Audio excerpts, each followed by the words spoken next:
What's going on, everyone? It's Kamina here with a weekly Should I Buy It. I will still be doing these videos every week, but I do recommend not buying anything just yet with a new patch 1.4 coming and promises of some big changes.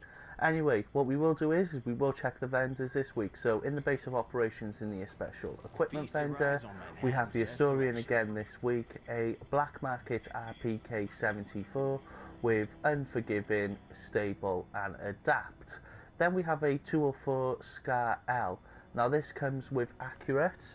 Now Accurate is a great talent to have on an assault rifle. It then comes with Self-Preserved and Commanding. Now Self-Preserved and Commanding are not the best of talents, but I would, if you do purchase this gun here, recommend rolling away Commanding out of the two. It is the free talent, so you can get a good talent in its place there. It is a 204 gun, like I said, but it is a good gun, so make sure that you do check this gun out. But before you do buy it, just make sure that you check the base damage and not the DPS amounts, because the DPS will be inflated based on Accurate that it has on the gun. Don't worry, it happens.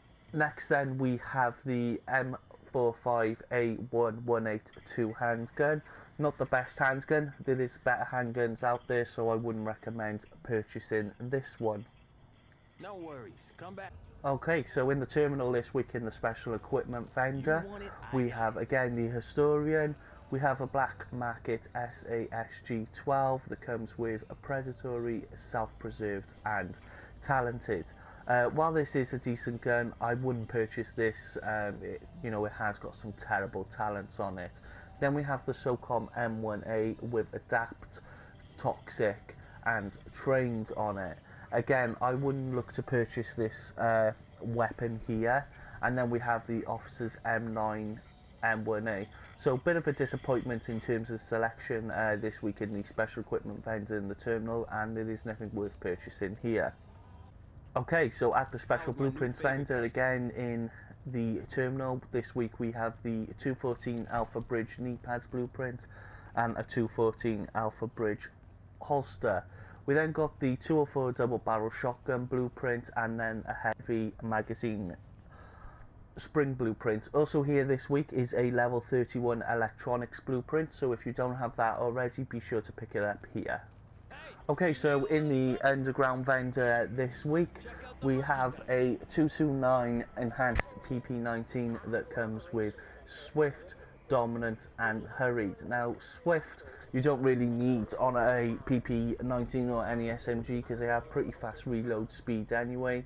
Dominant, there is a high electronics requirement, and Hurried, which is always a good talent to have if you want to use it on an Alpha Bridge set.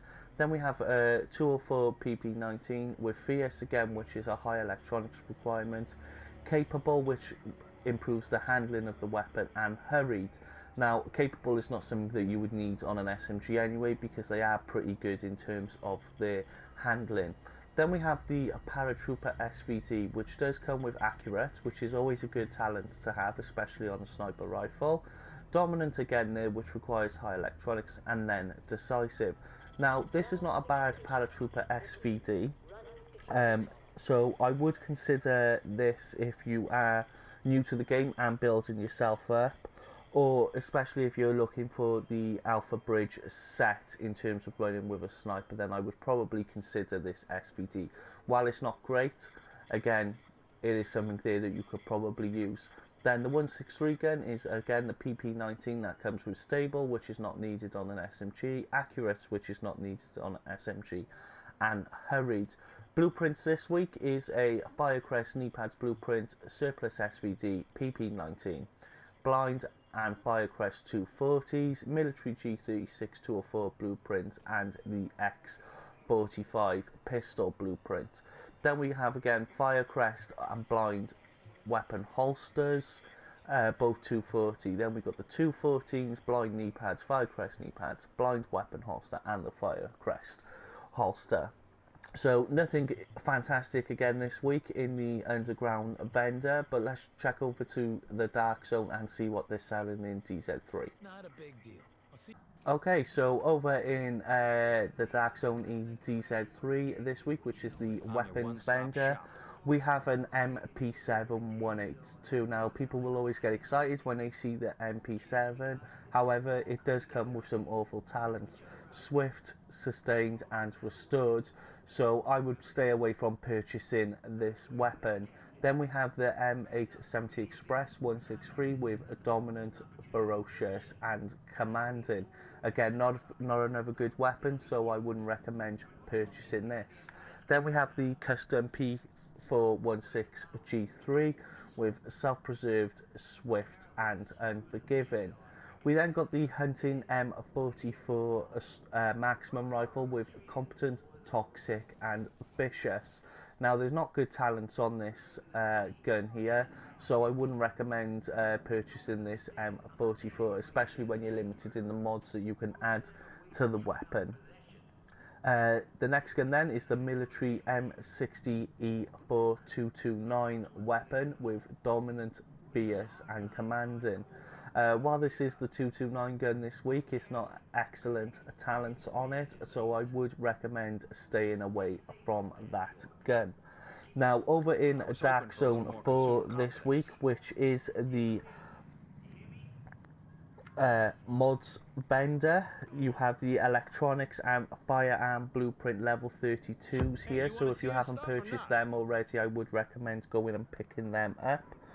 In Dark Zone 5 you have the CQBB scope, the quick release magazine, and a grip with accuracy on it, which is always a good one to have, so I would pick that up if you haven't got it already. So another disappointing week in terms of the vendor resets.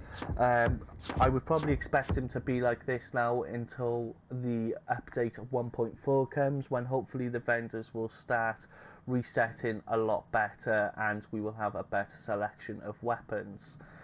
However, if you do enjoy this content and you do like to see what's in the vendors, be sure to subscribe to the channel, because I will continue to do these every week. And also, if you do like this video, be sure just to drop it a like and share. I'm Kamina. Thanks for watching, agents. Don't just stand